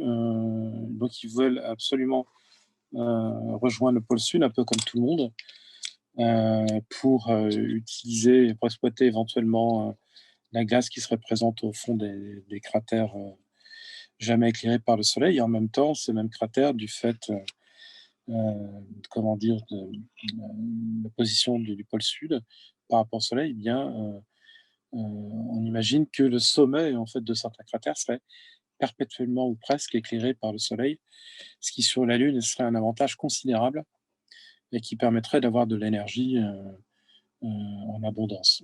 En même temps, s'il y avait de la glace de l'eau à la fois pour le support vie et puis pour les ergols, ça va être vraiment l'enjeu des prochaines missions automatiques, qu'elles soient lunaires, enfin qu'elles soient chinoises ou américaines. Ça sera bien de montrer qu'il y a de la glace d'eau et puis ensuite d'essayer de transformer cette glace en eau exploitable pour les équipages et les vaisseaux. Les Chinois nous disent qu'ils ils imaginent une base pour 3 ou 6 astronautes. Ils imaginent aussi qu'il faudrait un minimum de 4 liaisons habitées par an et des séjours de 3 mois sur place. Donc il y a un certain nombre de choses qui sont beaucoup étudiées, et en particulier par l'Institut de Harbin, toujours le même, qui depuis très longtemps en fait fait des simulateurs pour construire des bases lunaires et simule en fait toutes sortes de comment dire, de structures en utilisant des matériaux variés. Tout simplement pour vous dire que en Chine, les bases lunaires concernent la CAST, l'Académie des sciences, l'Institut de Harbin, mais bien d'autres. Ils sont aussi très, très engagés sur la réalisation du système écologique clos, des fermes hydroponiques, et en particulier, ils ont un palais céleste en fait à Pékin, qui est un simulateur de base extraterrestre, et dans laquelle en fait un certain nombre d'équipages ont déjà été enfermés plusieurs mois. Et dans cette base extraterrestre de Pékin, eh bien, on retrouve les éléments qu'ils proposent pour la base lunaire, c'est-à-dire un habitat, un laboratoire et une serre hydroponique. L'énergie, en fait, serait à la fois nucléaire et solaire. Nucléaire pour la nuit lunaire. Et puis, alors j'avais mis cette planche est ancienne, création d'un GPS lunaire fortement envisagé. Non, maintenant c'est officiel, la Chine, en fait, va créer un réseau satellitaire pour que ces véhicules, qui soient automatiques et habités, puissent se repérer immédiatement sur la Lune. Et ça, c'est envisagé dès la création de la base automatique, c'est-à-dire avant une dizaine d'années. Les objectifs de la base habitée, ils sont vraiment multiples. On approfondirait ce qui a été fait avec la base automatique pour faire de la science, voire de l'exploitation minière, mais aussi, pourquoi pas, une base de défense pour les militaires. Diapo suivante. Donc voilà à quoi pourrait ressembler en fait une base habitée tout à fait préliminaire, qui serait en fait une extension de la base de recherche automatique. Et donc cette vue circule maintenant beaucoup dans la communication chinoise. Diapo suivante. Donc en fait, là, ça nécessiterait une conférence à part entière, parce que les Chinois commencent à en parler beaucoup et que ça irrite de plus en plus les Américains. L'objectif de la Chine, en fait, avec la Lune, plus que la science c'est quelque chose pour moi de très accessoire pour les Chinois. Ils font de la science sur la Lune parce qu'ils en ont besoin pour progresser dans leur colonisation lunaire. Mais ils font aucune grande découverte particulière, et visiblement quand on discute avec les gens qui ont abordé les Chinois dans le domaine de la science lunaire, eh bien ils ont encore beaucoup à apprendre, et ils débutent. Donc tout l'effort en fait que je vous ai montré, qui est fait depuis maintenant 15 ans, il est essentiellement technologique. Les Chinois voudraient en fait créer une zone économique Terre-Lune, où la Lune servirait de base de matières premières pour constituer ce qui est leur Graal actuel, c'est-à-dire exploiter l'énergie depuis l'espace. La Chine a démarré un programme très officiel en 2016 pour créer en fait des centrales solaires orbitales géantes en plusieurs phases, avec une mise en phase opérationnelle dans les années 2040. Donc au début, on monte les centrales expérimentales en utilisant le lanceur CZ9. Et puis, pour que l'affaire devienne un peu plus économique, eh bien, on va chercher sur la Lune les matériaux et on commence à les transformer pour ensuite créer ces espèces de manière beaucoup plus économique en géo. C'est de plus en plus décrit à Pékin. Ça commence en fait à titiller les Américains qui eux aussi s'y sont remis. C'est un concept qui avait été inventé aux États-Unis en 68 et ça va jusqu'au Royaume-Uni. Où au Royaume-Uni, enfin le gouvernement a demandé en fait une expertise, une évaluation pour utiliser les centrales solaires orbitales. La Chine a un besoin considérable d'énergie. Il y a en ce moment en fait des régions entières qui sont en pénurie électrique et donc elle explore deux voies: la fusion nucléaire, où elle est totalement balbutiante pour aujourd'hui, et puis elle croit davantage en fait au SPS. Et il y a déjà des essais de transmission d'énergie sans fil faits avec des ballons depuis 4 ans. La phase suivante, ça sera en 2024-2025, la réalisation de quelque chose qui ressemble à l'ISS pour porter les panneaux solaires. Ce que je veux dire, ce sera la même puissance que les panneaux solaires de l'ISS, mais avec retransmission d'énergie sur Terre. Puis une centrale expérimentale en fait d'1 mégawatt dans les années 2030, et puis plusieurs gigawatts à partir des années 2040, avec l'ambition de la Chine d'alimenter toute la Terre en énergie, avec le grand danger, c'est qu'elle pourrait couper les vivres à n'importe qui. Et puis surtout, le problème, c'est que lorsque le rayon est pas bien orienté sur la rectana sur Terre, eh bien, on transforme ce genre d'infrastructure en arme, et en arme globale. Et c'est ce qui apparaissait dans 2 articles d'Aviation Week d'il y a 1 an et 2 ans, quoi.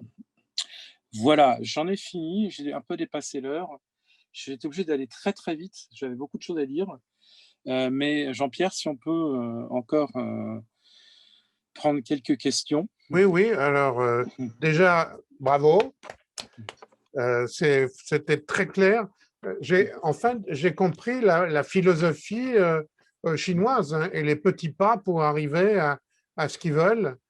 C'est Ils génial. s'implantent, ils s'implantent, ils s'implantent, ils restent, et on est bien dans un problème de territorialité avec la Lune.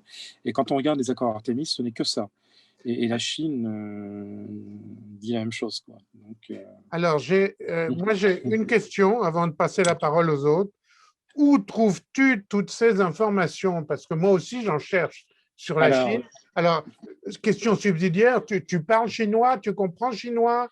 alors j'ai voulu à un moment donné parler chinois jusqu'au au début des années 2000. Mais à partir des années 2000, en fait, il y avait de plus en plus de Chinois dans les congrès et des papiers qui étaient en anglais. Alors, pour l'avantage de parler le mandarin, ça serait de pouvoir aller à Pékin, visiter des bibliothèques, des universités, voir des industriels. Ça pose des problèmes clairement de sécurité. Ah ouais. Donc, voilà, je suis la Chine depuis 1982, j'avais 17 ans. Donc, Pour des raisons personnelles ou pour quoi? des raisons personnelles, d'intérêt personnel, il y avait personne dessus, Jean-Pierre. Je me suis dit: «Bon, bah, il faut bien que quelqu'un s'y mette». Et Ouais, puis, après, ça a été, la collection d'articles pendant très longtemps. Et puis, bien sûr, il y a eu le web, et je regarde tous les jours le web, parce que personne peut, enfin, aucun journaliste d'accord. ne peut faire. Et surtout, j'ai appris à comprendre comment la diffusion passait. J'ai, aussi pu me rendre compte sur 5 ans, sur 10 ans, en fait, à quoi correspondaient les déclarations. Quand quelqu'un a déclaré quelque chose en 99, qu'est-ce qui est arrivé en 2005, puis en 2010, et cetera. Donc, ce schéma-là, je le connais bien. Pour le moment, je ne suis pas planté, ça peut arriver, hein, mais si vous lisez le Shenzhou, enfin non, La Chine veut la Lune, par exemple. Oui. À l'époque, je me faisais traiter d'illuminé quand j'annonçais le programme que je vous ai montré, avec les différentes phases. Mais c'était finalement assez simple à trouver parce que les papiers, si on les cherchait bien, on les avait. Donc, je t'invite en fait à regarder un certain nombre de journaux D'accord. techniques chinois qui Mhm. diffusent quand même pas mal. Alors, je l'ai plus en tête, mais il y en a que je regarde assez souvent en ce moment pour la Lune, et qui donnent pas mal d'infos, quoi. Mais pour tous ceux qui m'écoutent, la seule information valable, l'unique et la seule, c'est le quotidien du peuple ou Chine Nouvelle. Pardon, répète. C'est-à-dire, c'est le quotidien du peuple Ah oui. c'est-à-dire comme la Pravda à l'époque de l'URSS, ou Chine nouvelle. Pourquoi? Parce que, alors, il y aura toujours sur l'espace des entrefilets, pas très longs, mais dans l'entrefilet, il y a une phrase qu'il faudra garder, qui ne voudra rien dire sur le moment, mais qui, s'ajoutant à d'autres informations le mois suivant, le semestre suivant, etc., commence à faire de la consistance. Mais attention, on a de l'épaisseur après 1 an, 5 ans, 10 ans sur un programme donné. Et ce que je vous donne sur la Chine, sur la Lune, en fait, c'est tout mon suivi depuis, on va dire 95, de ce que j'ai entendu sur la Lune, de ce qui est arrivé, de moi, ce que j'ai pu comparer entre les déclarations et les faits, parce que la base de mon travail, c'est regarder ce qui est déclaré et comparer avec ce qui va se passer après. D'accord. Donc, je fais ça tout le temps et ça marche assez bien. OK. J'ai une question de Frédéric Castel. Ah ben, il est là. Il va Bonjour peut-être la poser. Frédéric. Non, il ne pose pas. Est-ce que le programme automatique lunaire chinois est-il à la base de la mission martienne en cours? Non, il faut totalement découpler les objectifs. Les Chinois vont pas sur la Lune pour aller sur Mars. Par contre, Non, mais est-ce toutes les que. technologies, toutes les technologies qui ont été développées pour le Voilà. programme lunaire Chang'e, eh bien évidemment, elles sont utilisées pour le programme martien. Et d'ailleurs, quand on regarde l'atterrisseur, quand on regarde le rover, on trouve quelques liens, quoi. Donc c'est évident. C'est la même société de toute manière qui conçoit les engins d'exploration, c'est la CAST.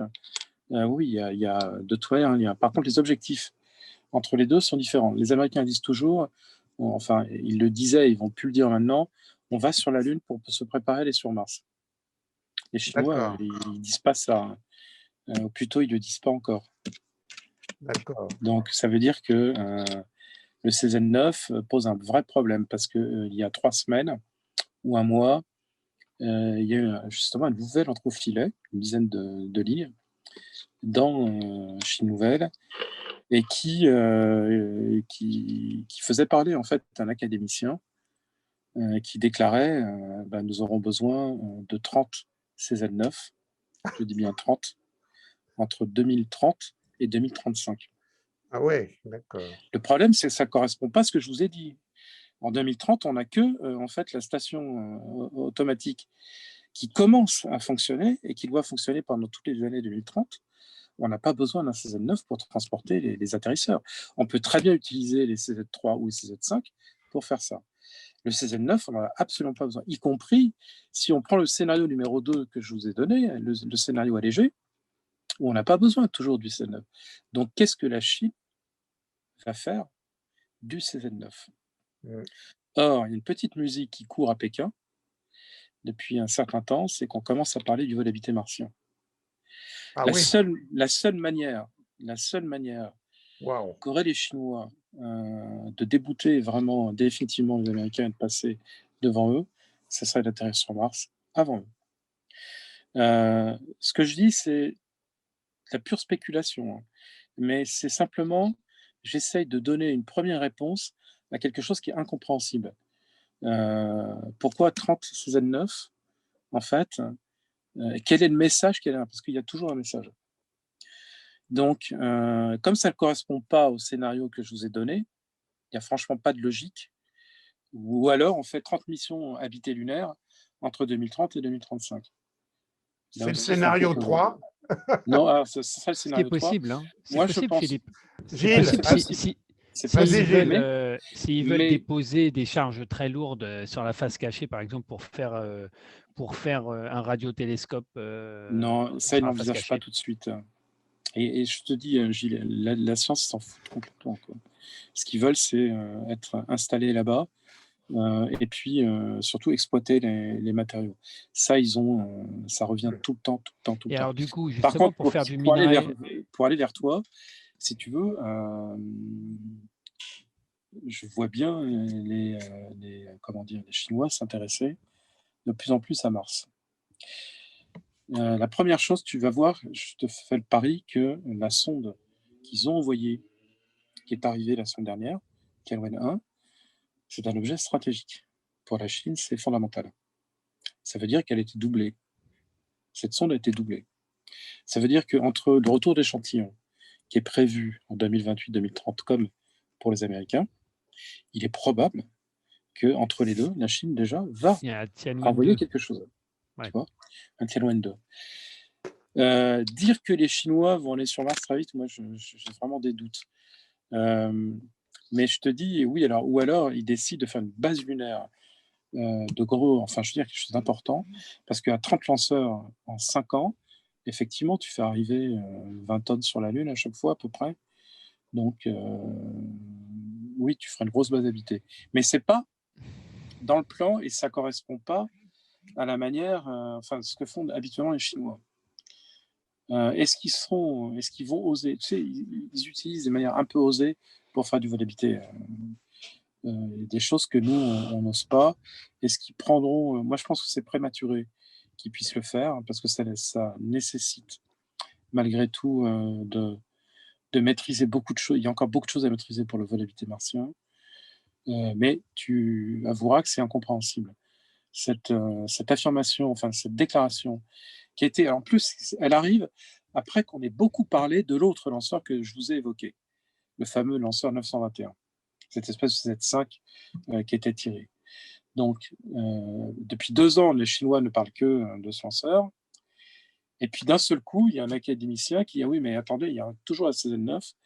Et non seulement elle est toujours prévue, mais on en a besoin de 30 entre 2030 et 2035, tu vois. Étrange. Voilà. Bon, ben, Étrange. on va écouter Radio Pékin. Hein.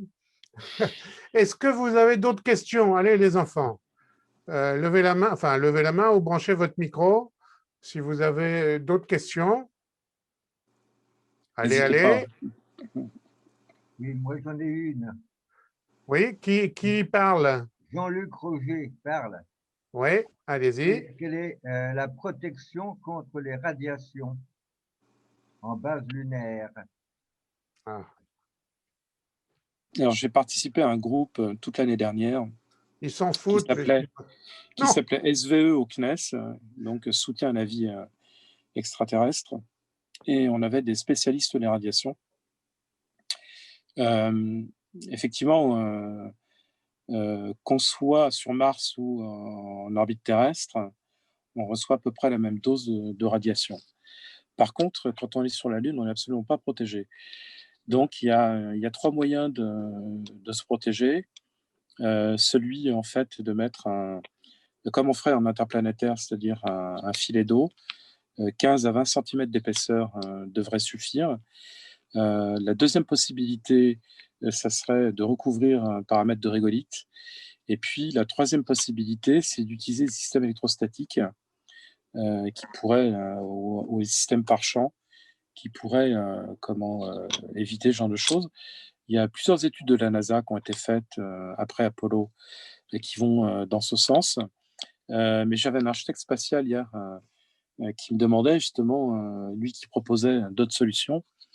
Et je pense que, franchement, ce qui m'a impressionné, c'est les déclarations de Gene Cernan d'Apollo 17, qui disait que sur la Lune, c'était compliqué de dormir parce qu'ils Ah oui. entendaient un crépitement en fait permanent, en fait, de choses qui tombaient.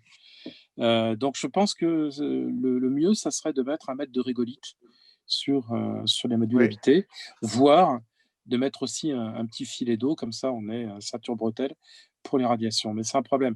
Ça sera toujours un problème entre la Terre et la Lune, parce que si on est en tempête solaire, là, soit on conçoit un vaisseau avec un bouclier ou une zone particulière, mais si on le fait assez bien on conçoit assez bien pour un vaisseau interplanétaire, qui est un vaisseau très lourd, on conçoit mal que sur un vaisseau lunaire, où on cherche absolument à gagner du poids, de mettre un tel dispositif. Alors il y a aussi Israéliens et puis Lockheed Martin qui ont conçu en fait des gilets anti-radiation qui sont censés plutôt protéger le bassin parce que ce sont les os du bassin qui qui récupèrent le plus, enfin qui sont les plus atteints par les radiations.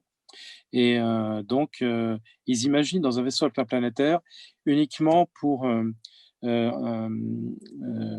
piloter, pas piloter le vaisseau, mais enclencher des fonctions. Vous voyez, il y a une tempête qui arrive, donc tout le monde se met dans l'abri, mais il y a des actions en fait à conduire très rapides, des boutons à pousser, etc. Et donc, ça serait fait pour ça. C'est-à-dire que ça permettrait, pendant quelques minutes, quelques dizaines de minutes, à un astronaute d'effectuer ses fonctions vitales et de revenir après se protéger dans un abri. Sur la Lune, ça serait bon. On pourrait faire la même chose, mais si franchement, si on met de la régolite, on sera assez bien protégé, quoi. Voilà.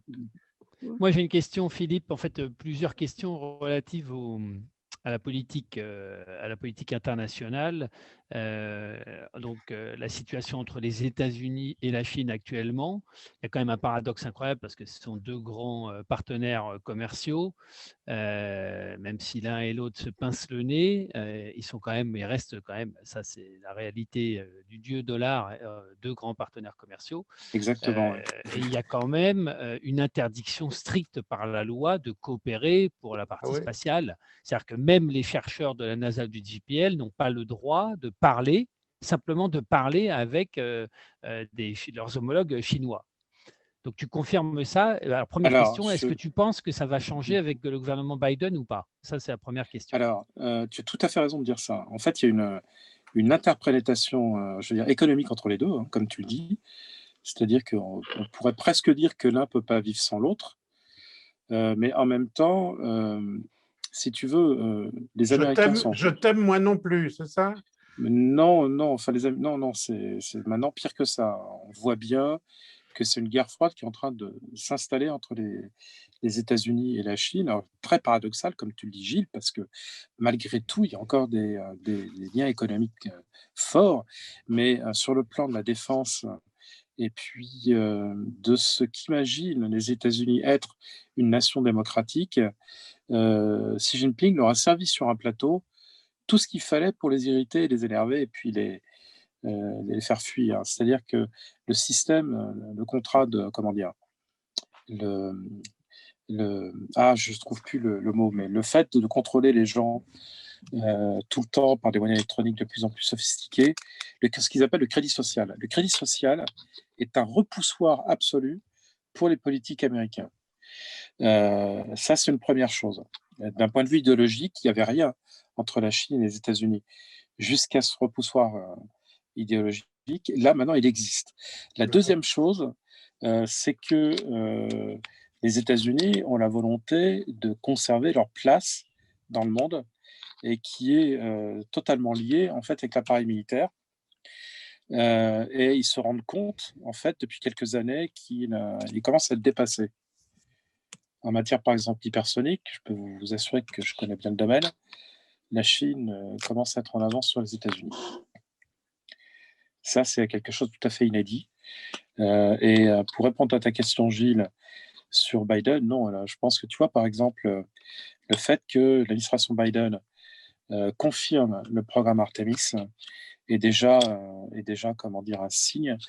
Et en fait, non, la Chine va rester en fait l'ennemi entre guillemets, et même peut-être plus qu'avant, mais ils vont le faire peut-être de manière un peu moins brutale, beaucoup. Mais l'intérêt des États-Unis va primer tout le temps. Et si tu veux, ça c'est sûr. Un président américain, ça reste un président américain, démocrate ou voilà, républicain, mais le fait, c'est si l'Amérique tu veux, d'abord. le fait que la Chine va s'installer sur la Lune, ça, il n'y a plus de questions là-dessus. Les États-Unis disent non, il est hors de question qu'on laisse la Lune seule habitée par la Chine. C'est ce que tu vois dans tous les rapports. Et en même temps, il y a un rapport de prospectif qui a été approuvé par les démocrates et les républicains il y a à peu près 6 mois, justement, qui était en fait une évaluation du retard entre la Chine et les États-Unis dans le domaine spatial et de défense. Et il y a eu un consensus au Congrès pour dire il ne faut absolument pas en fait, qu'on le laisse passer. Et voilà, point par point, page par page, ce qu'il faut faire pour rester devant les Chinois. Et ce rapport-là, c'était une déclaration de guerre froide. Parce qu'on ne peut pas faire ça sans avoir une posture de type guerre froide. Donc, moi, je dirais que c'est une excellente nouvelle pour le spatial, parce que ça va réaccélérer considérablement, en fait, ce qui va être fait et par les Chinois et par les Américains, et qu'on va, j'espère que ça va aboutir finalement à ce qu'on aille sur Mars. Mais franchement, on est bien parti pour ça, quoi. Donc, alors, j'ai une autre question. Le contexte actuel est absolument fantastique. Je suis iconoclaste, mais bon. Alors, Frédéric a une question, mais deuxième question, et puis après Frédéric. Le rôle de la France là-dedans, est-ce qu'on peut imaginer que la France soit, entre guillemets, l'intermédiaire, donc du coup, on ferait un peu du trilatéralisme entre les États-Unis et la Chine, et entre la Chine et les États-Unis? C'est pas souhaitable. Comme on a souvent fait d'ailleurs. Comme on a fait avec les Soviétiques. Alors, on n'a pas forcément fait avec les Soviétiques et les Américains, c'est-à-dire qu'on travaillait de manière bilatérale avec les uns et bilatérale avec les autres. On ne faisait pas l'intermédiaire. Le problème, c'est que quand tu touches aux technologies spatiales, tu touches à des technologies qui peuvent servir à d'autres choses, qu'il y a un frein qui est mis par les industriels pour fournir aux Chinois tout ce qui pourrait nous remplacer après. Déjà, on est très, très mal parti. Non, ce qu'il faut, il est vraiment grand temps, en fait, c'est initier en Europe des vrais programmes. Il faut arrêter de mettre des boîtes dans des sondes qui ne nous appartiennent pas et des astronautes sur des strapontins. Donc, parce que l'Europe a tous les moyens industriels de le faire. Elle a tout, elle dispose de tout. Quand on regarde, par exemple, une société comme Thales Alenia Space qui fait les modules de la station, pourquoi on n'aurait pas aussi ce genre de choses? On peut être dans les programmes d'exploration, etc. Ma propre société que vous connaissez pourrait, et elle le défend, faire des véhicules de retour d'orbite. Qu'est-ce qui nous empêche? Ce qui nous empêche, c'est que toutes les pièces du puzzle puissent à un moment donné être mises ensemble par des décisions politiques qui, en plus, permettraient à l'Europe d'avoir un peu d'épaisseur. L'Europe, ça peut pas être uniquement en fait du commerce. Si on est cohérent avec les discours qu'on veut sur l'Europe, il faut lui donner à cette Europe en fait les moyens de visiter seule la planète Mars, de visiter seule, je sais pas moi, les lunes de Jupiter, d'aller faire du vol habité tout seul, mais je sais que là, ça évolue un peu en ce moment. Il n'y a pas de raison qu'on ne le fasse pas. Et ça nous permettrait, Gilles, évidemment, d'avoir une position qui serait beaucoup plus confortable, non seulement pour travailler avec les alliés, mais bien sûr aussi pour aller vers les Chinois. Mais on est dans une position où aujourd'hui, on ne peut être que soumis aux uns et aux autres. C'est ça qui est embêtant, quoi. Bon, Frédéric Castel a une question. À toi. Une question journalistique, bassement journalistique. Bonjour Frédéric. Quel est ton…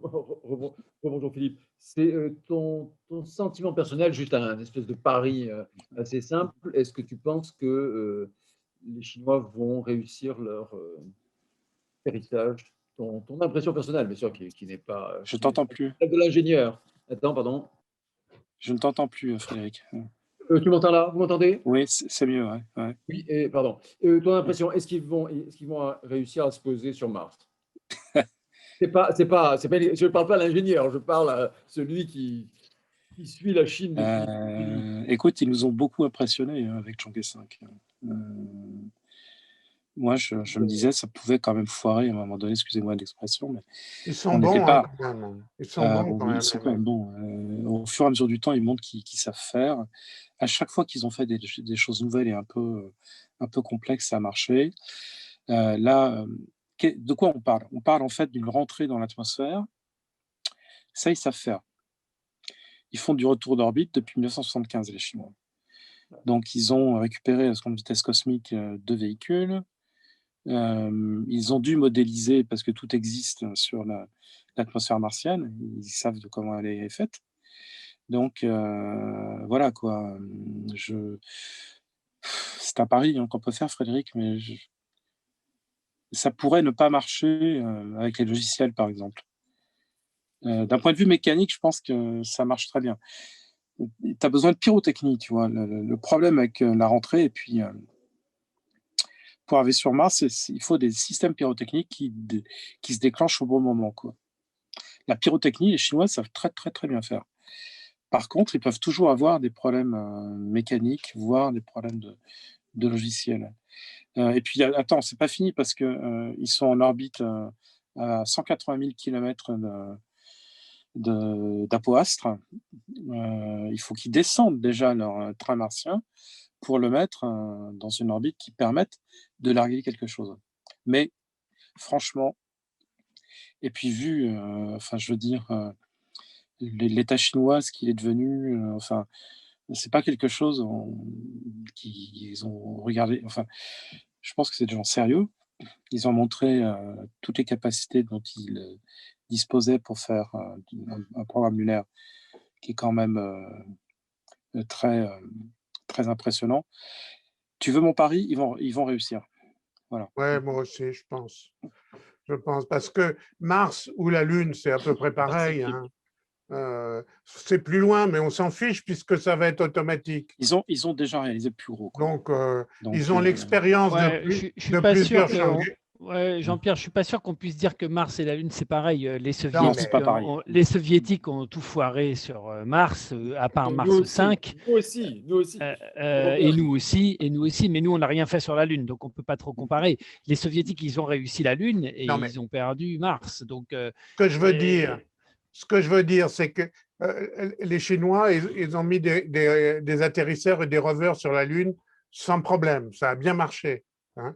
Or, mettre ça en orbite autour de la Lune ou autour de Mars, à partir du moment où tu es en orbite autour de Mars, c'est le même automatisme. Oui, mais après, de toute façon, ce n'est pas en direct. Après, il faut rentrer ma dans question, le c'est uniquement l'atterrissage. La mise en orbite, voilà, les Émiratis l'ont brillamment réussi aussi. Les Indiens aussi. Voilà. Bon, je pense que les Émiratis et les Indiens étaient très aidés par la communauté internationale. Pas tellement, moins qu'on pense. Ouais, les Américains étaient derrière les Émirats arabes unis quand même. Bon, enfin, voilà. On verra. Réponse au mois de mai, les enfants. Absolument. Hein. Et en cas de réussite, sur Mars, il y a d'autres destinations qui attendent les Chinois. Et vous savez qu'ils ont annoncé qu'ils allaient atterrir sur Callisto il y a quelques mois. Donc la mission, une mission qui part en 2028 pour rejoindre le système jovien avec 2 sondes qui ressemblent un peu à des voyageurs. Il y en a une qui va survoler les lunes et survoler Jupiter et s'en aller ailleurs. Et puis il y en a une qui va rejoindre Callisto. Et on parle d'un atterrisseur sur Callisto en 2025, je crois. Bon, bah parfait. Écoutez, s'il n'y a plus de questions, il est quelle heure? Il est 5h30. Il est tard. Encore une? Oui, Jean-Luc Roger. Est-ce que, comment va se faire la récupération de l'hélium 3? Bon, ça c'est... Bon. L'hélium 3, je ne sais même pas s'il y en a vraiment. C'est un gros fantasme asiatique, l'hélium 3. Le Japon et la Chine en parlent beaucoup. Le problème, c'est que l'hélium 3, ils disent quoi? C'est pour alimenter des centrales à fusion nucléaire. Mais les centrales à fusion nucléaire n'existent pas encore. Je me rappelle, en 75, on annonçait déjà que ça serait opérationnel en 90 et on attend toujours. Donc, c'est quelque chose qui est très, très compliqué à faire. Et des centrales solaires orbitales, ça sera beaucoup plus facile parce qu'ils parlent, par exemple, d'avoir créé des toiles, par exemple, de cellules solaires qui pourraient, en fait, se déployer comme des toiles qui seraient très légères. Vous voyez que fabriquer des toiles de panneaux solaires et confiner, utiliser l'hélium 3 pour faire de la fusion nucléaire, c'est une autre difficulté. Ouais, donc c'est du fantasme. Ouais, je suis d'accord avec toi. Pour le moment, c'est un peu du vent. Par contre, exploiter la glace d'eau, exploiter les matériaux lunaires, oui, pourquoi pas. Hein. Il n'y a pas d'obstacle technologique. Par contre, la fusion nucléaire, c'est pas gagné. Il faut déjà que ITER fonctionne à Cadarache. Hein. Donc là, il y en a encore. Démontrer qu'il y a plus d'hélium 3, beaucoup plus d'hélium 3 sur la Lune que sur Mars, ou sur la Lune que sur la Terre. Oui, c'est sur la Lune. Il n'y en a pas sur Terre. Oui, mais ce qui est pas. Il y en a très très peu. Il y en a sur Terre, mais il y en a très très peu en fait, et il y en a pas beaucoup plus sur la Lune en fait. Donc Et ça Non, nécessiterait de faire vraiment de l'extraction à grande échelle bah oui, pour bah pouvoir oui, retirer. bah oui, c'est ça, pour faire du mining. Le coût économique, en fait, tant qu'on n'a Ouais. pas de système Bon, opérationnel, ça. les enfants, on va arrêter là. J'ai beaucoup de messages qui te remercient, Philippe, pour Merci cette à vous. conférence passionnante. Merci à tous. Je pourrais revenir vers vous. Je vous propose en fait de parler la prochaine fois Voilà. de la station chinoise. Je Parce vais que vous faire. le prochain événement, c'est ça. Voilà. Je vais faire un compte-rendu de cette réunion. J'essaierai de répondre à la question sur l'hélium 3 parce que moi, ça m'a taraudé aussi. J'avais écrit quelque chose dans le temps. Si je le retrouve, je vais le sortir. Ce n'est pas évident, mais c'est un truc à très long terme, hein, l'hélium 3. Et ben, je vous souhaite à tous un bon week-end et à la prochaine réunion de Planéto, dont je n'ai pas encore la date, mais j'espère qu'elle pourra se réunir vraiment à la SAF. On peut rêver. Allez, bonsoir à tous. J'arrête Merci l'enregistrement. Merci. Merci Au revoir. beaucoup, À bientôt, Philippe. Frédéric. Merci Salut, pour votre Philippe. À présence et pour bientôt. vos questions.